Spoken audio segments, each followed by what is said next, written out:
கணக்குகளை மட்டுமே நம்பி இருமாப்புடன் 200 வெல்வோம் என எகத்தாள முழக்கமிடுகிறது மக்கள் விரோத அரசு. 2026 மக்களே மைனஸ் ஆக்கி விடுவார்கள் என தாவேக தலைவர் விஜய் எச்சரிக்கை. நம்பி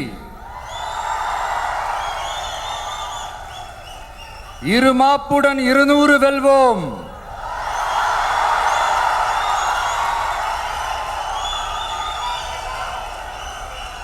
என்று எகத்தாள முழக்கமிடும் மக்கள் விரோத ஆட்சியாளர்களுக்கு என் மக்களோடு இணைந்து நான் விடுக்கும் எச்சரிக்கை. நீங்க உங்களோட சுயநலனுக்காக பல வழிகளில் பாதுகாத்து வரும் உங்கள் கூட்டணி கணக்குகள் அனைத்தும் 2026 மக்களே மைனஸ் ஆக்கி விடுவார்கள். மக்களே மைனஸ் ஆக்கி விடுவார்கள். மக்களே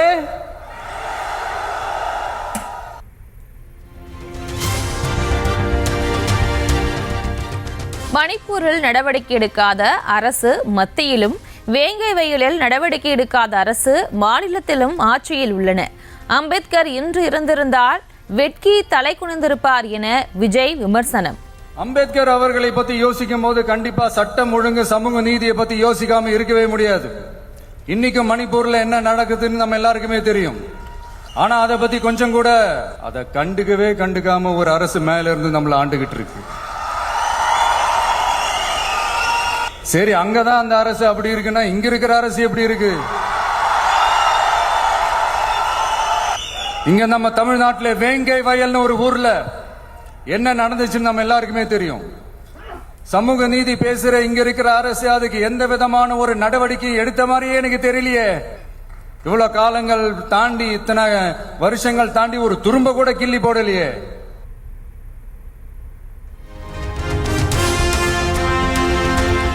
சம்பிரதாயத்திற்காக ட்வீட் போடுவதும், அறிக்கை விடுவதும், மழை தண்ணீரில் நின்று போட்டோ எடுப்பதிலும் கொஞ்சமும் உடன்பாடில்லை. மழை வெள்ளத்தால் பாதித்த இடங்களுக்கு நேரடியாக சென்று ஏன் நிவாரணம் வழங்கவில்லை என எழுந்த விமர்சனங்களுக்கு விஜய் முற்றுப்புள்ளி. இங்க டெய்லி நடக்கிற பிரச்சனைகளுக்கு சம்பிரதாயத்துக்காக ட்வீட் போடுறதும், சம்பிரதாயத்துக்காக அறிக்கை விடுறதும், சம்பிரதாயத்துக்காக நானும் மக்களோட மக்களா இருக்கிறேன் காட்டிக்கிறதும், சம்பிரதாயத்துக்காக மழை தண்ணியில நின்று போட்டோ எடுக்கிறதும்,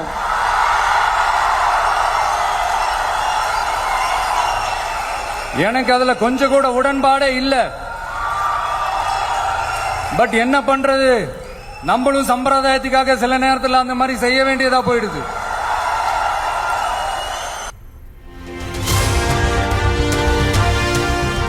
அம்பேத்கர் நூல் வெளியீட்டு விழாவுக்கு கூட வர முடியாத அளவுக்கு விசிக தலைவர் திருமாவளவனுக்கு கூட்டணி கட்சிகள் அழுத்தம். தமிழக வெற்றிக் கழக தலைவர் விஜய் பரபரப்பு குற்றச்சாட்டு. விடுதலை சிறுத்தைகள் தலைவர் திரு தோல் திருமாவளவன் அவர்கள்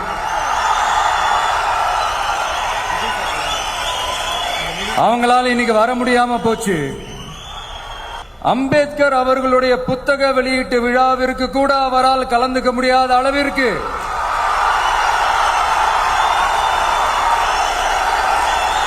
கூட்டணி கட்சிகள் சார்ந்து எவ்வளவு பிரஷர் இருக்கும் என்று என்னால் யூகிக்க முடிந்தாலும் நான் இப்ப சொல்றேன், அவருடைய மனசு முழுக்க இன்னைக்கு நம்மளோட தான் இருக்கும்.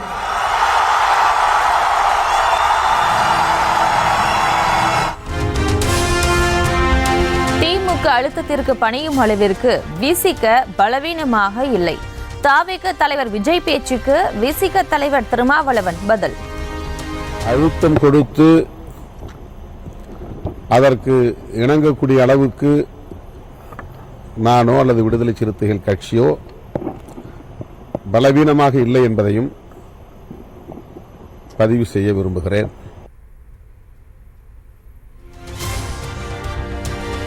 அம்பேத்கர் நூல் வெளியீட்டு விழாவை அரசியலாக்க முயன்றதால் பங்கேற்கவில்லை. விசிக அங்கம் வகிக்கும் கூட்டணி சிதையாமல் இருக்க வேண்டும் என்ற அடிப்படையில் எடுத்த முடிவு என திருமாவளவன் விளக்கம். நான் சுதந்திரமாக எடுத்த முடிவு, நல்லெண்ணத்தின் அடிப்படையில் எடுத்த முடிவு, விடுதலை சிறுத்தைகள் அங்க வகிக்கக்கூடிய கூட்டணியின் நோக்கம் சிதையாமல் இருக்க வேண்டும் என்கிற அடிப்படையில் தொலைநோக்கு பார்வையோடு நான் எடுத்த முடிவு. எனக்கு எந்த வகையான பிரஷரும் இல்லை. திமுக அதில் தலையிடவில்லை.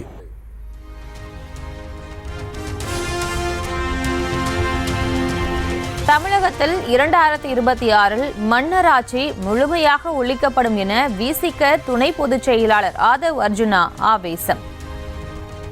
2026 தேர்தலுக்கான பணிகள் 2026க்கான தேர்தலுக்கான பணிகள் மன்னர் ஆட்சியை ஒழிக்க வேண்டும்.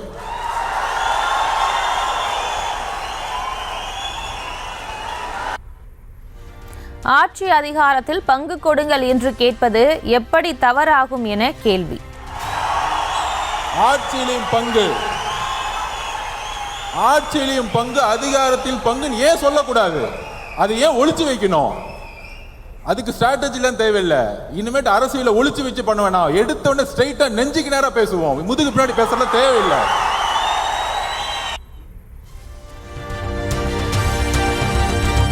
மன்னராட்சி பற்றி ஆதவ் அர்ஜுனா பேசிய கருத்துக்கு விசிக பொறுப்பேற்காது. தமிழகத்தில் மக்களால் தேர்ந்தெடுக்கப்பட்ட அரசுதான் நடந்து வருவதாக திருமாவளவன் திட்டவட்டம். உலகம் முழுவதும் இப்ப மக்களாட்சி தான் நடக்குது. மன்னராட்சி ஒழிக்கப்பட்டு எவ்வளவு காலமாகிவிட்டது. மேடை பேச்சு இது மாதிரியான கருத்துக்கள், விமர்சனங்கள் வருவது இயல்புதான். இதை பொருட்படுத்த தேவையில்லை. தமிழ்நாட்டை பொறுத்தவரையில் வெகுமக்களால் தேர்ந்தெடுக்கப்பட்ட மக்கள் அரசு இயங்குகிறது.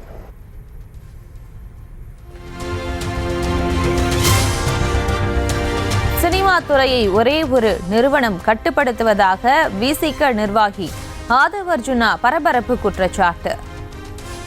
சினிமா துறையில் ஒரு தொழில் நிறுவனத்தை நடத்தி ஒட்டுமொத்த சினிமா துறையையும் அரசியல் மூலமாக லாபம் செய்து கொண்டிருக்கிறார்கள். ஆனால் இன்றைக்கு வரைக்கும் அது குரல் இல்லை. இந்த குரல் எங்கிருந்து வர வேண்டும்? ஏன் சினிமா துறை ஒரு நிறுவனத்தின் மூலம் கட்டுப்படுத்தப்பட்டிருக்கிறது? 4000 கோடி ரூபாய் இண்டஸ்ட்ரி ஒரு நிறுவனம் எப்படி கட்டுப்படுத்தப்பட்டிருக்கிறது? ஒவ்வொரு வாரமும் வரக்கூடிய சினிமா ஒரே நிறுவனத்தால் மட்டும் எப்படி கட்டுப்படுத்தப்பட்டிருக்கிறது? கொள்கைகளை பேசி ஆட்சிக்கு வந்தவர்கள் செய்யும் ஊழல் பற்றி எடுத்து கூறுங்கள் என விஜய்க்கு வேண்டுகோள். சகோதர விஜய் அவர்களுக்கு ஒரே ஒரு கோரிக்கை, ஊழலை, தமிழகத்தின் ஊழலை எடுத்து பேசுங்கள். மதவாதத்தை எடுத்து பேசுங்கள்.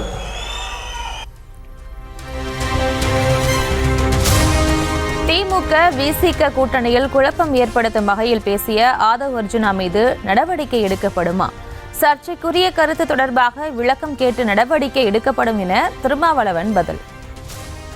திமுக கூட்டணியில் குழப்பத்தை ஏற்படுத்தும் வகையில் அவர் கருத்து தெரிவித்து வருகிறார் என்பது உண்மை. அவரிடம் விளக்கம் கேட்போம்.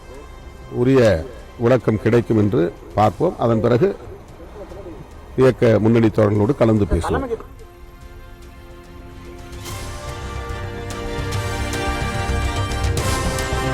தெற்கு வங்கக்கடலில் இன்று உருவாகிறது புதிய காற்றழுத்த தாழ்வு பகுதி.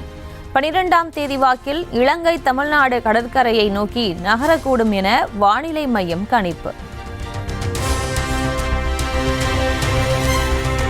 புயல் வெள்ளம் பாதித்த விழுப்புரம், கடலூர், கள்ளக்குறிச்சி மாவட்டங்களில் மத்திய குழு இன்று ஆய்வு.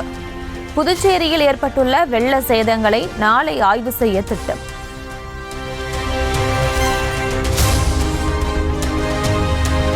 சேத பாதிப்புகளை கண்டறிந்து விரைவில் மத்திய அரசிடம் அறிக்கை வழங்குங்கள். தமிழகம் வந்துள்ள மத்திய குழுவிடம் முதலமைச்சர் மு.க.ஸ்டாலின் வலியுறுத்தல். பாண்டிச்சேரியில் சேதமடைந்துள்ள பகுதியில் பார்வையிட நீங்கள் இருக்கிறீர்கள் என்பதை நான் அறிவேன். சேத விவரங்கள் பார்வையிட்ட பின் நீங்கள் விரைவாக உங்கள் அறிக்கையை ஒன்றிய அரசுக்கு அளித்திட வேண்டும் என்று கேட்டுக் கொடுக்கிறேன். அதில் தமிழ்நாட்டிற்கு அதிகபட்ச நிவாரணத்தை வழங்க பரிந்துரை செய்திடவும் அன்புடன் கேட்டுக் கொடுக்கிறேன். பெஞ்சல் புயல் நிவாரண நிதியாக தமிழகத்திற்கு 945 கோடி ரூபாய் மத்திய உள்துறை அமைச்சகம் ஒப்புதல்.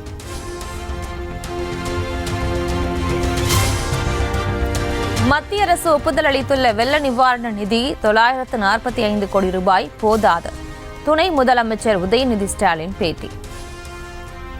நம்ம கேட்டது 2000 கோடி 944 கோடி தான் கொடுக்கறோம்னு ஒப்புதல் தெரிவிச்சது மத்திய அரசு. இது பெரிய விஷயம் சார். போதுமானதா இருக்கு. போன முறை வந்து போதுமானதா இருக்கிறதா கண்டிப்பா முதலமைச்சர் வந்து 2000 கோடி கேட்டிருக்காங்க. அம்பேத்கர் புத்தகத்தை தவிக தலைவர் விஜய் வெளியிட்டதால் வருத்தமா?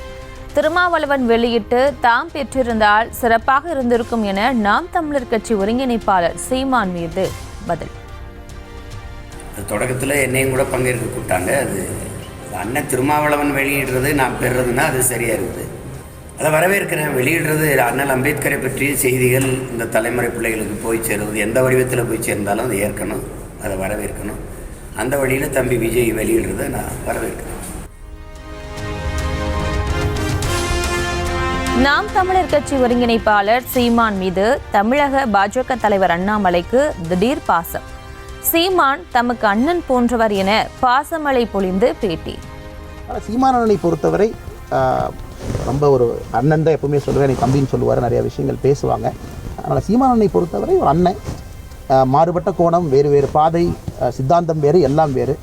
அரசியல் இருக்கும், 2 பேரும் தமிழ்நாட்டுக்காகத்தானே இருக்கும், அதில் தவறு இது இல்லையாங்கண்ணா. 21ஆம் நூற்றாண்டு என்பது இந்தியாவிற்கான நூற்றாண்டாக விளங்கும். அஷ்டலட்சுமி மகோத்சவ் தொடக்க விழாவில் பிரதமர் மோடி நம்பிக்கை.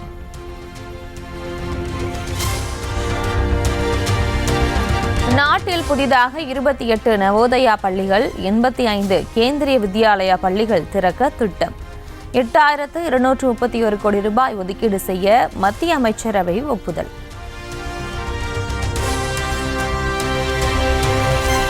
மும்பை, அகமதாபாத் உட்பட 7 இடங்களில் அமலாக்கத்துறை சோதனை. 13 கோடியே 50 லட்சம் ரூபாய் கட்டுக்கட்டாக பறிமுதல். டெல்லி நோக்கி பேரணி செல்லும் முடிவை இன்று ஒரு நாளுக்கு மட்டும் கைவிட்ட விவசாயிகள். மத்திய அரசு பேச்சுவார்த்தை நடத்த முன்வராவிட்டால் நாளை மதியம் 12 மணிக்கு மீண்டும் பேரணி நடத்துவோம் என எச்சரிக்கை.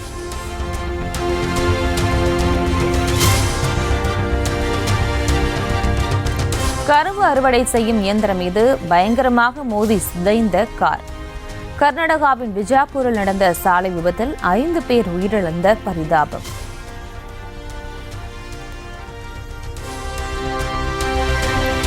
தண்ணீர் டேங்கருடன் டபுள் டக்கர் பேருந்து மோதியதில் 6 பேர் உயிரிழப்பு. உத்தரப்பிரதேசத்தின் கன்னோஜில் நடந்த விபத்தில் 14 பேர் காயம்.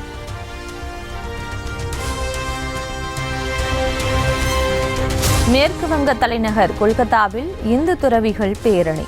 வங்கதேசத்தில் இந்துக்கள் மீதான தாக்குதல்களுக்கு கண்டனம்.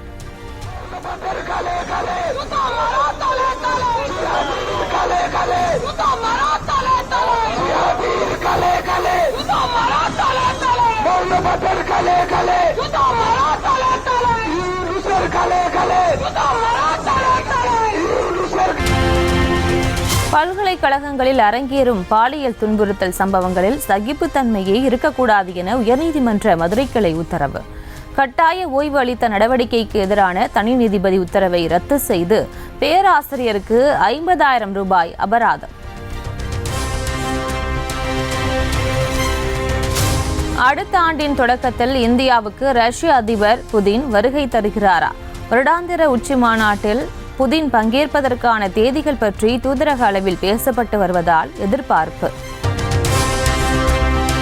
ப்ரோ கபடி லீக்கில் நீண்ட நாட்களுக்கு பிறகு வெற்றி வாகை சூடியது தமிழ் தலைவாஸ் அணி. குஜராத் ஜெயின்ஸ் அணியை 13 புள்ளிகள் வித்தியாசத்தில் தோற்கடித்து அபாரம்.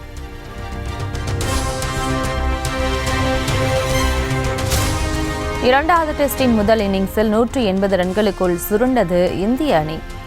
94 ரன்கள் பின்தங்கிய நிலையில் இன்று 2வது நாள் ஆட்டத்தை தொடங்குகிறது ஆஸ்திரேலிய அணி. சுற்றுலா பயணிகளின் வாகனத்தை ஆக்ரோஷமாக துரத்திய காட்டு யானை. கர்நாடக மாநிலம் பந்திப்பூர் வனப்பகுதியில் எடுக்கப்பட்ட அதிர்ச்சியூட்டும் வீடியோ.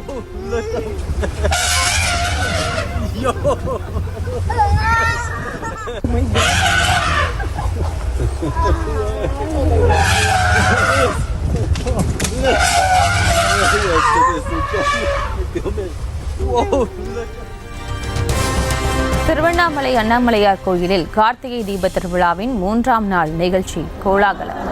சிம்ம வாகனத்திலும் வெள்ளி அன்ன வாகனத்திலும் எழுந்தருளிய சுவாமிகளை தரிசித்த திரளான பக்தர்கள்.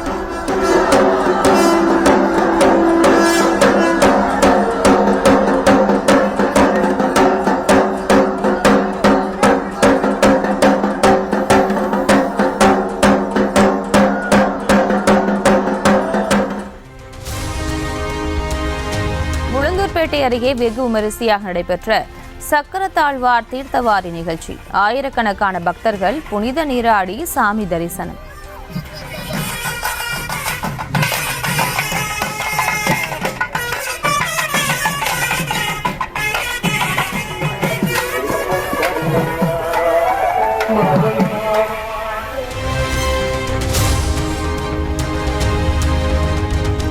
பக்தர்கள் காணிக்கையாக செலுத்திய 1 கிலோ தங்க கட்டி 23 கோடி ரூபாய் ரொக்கம்.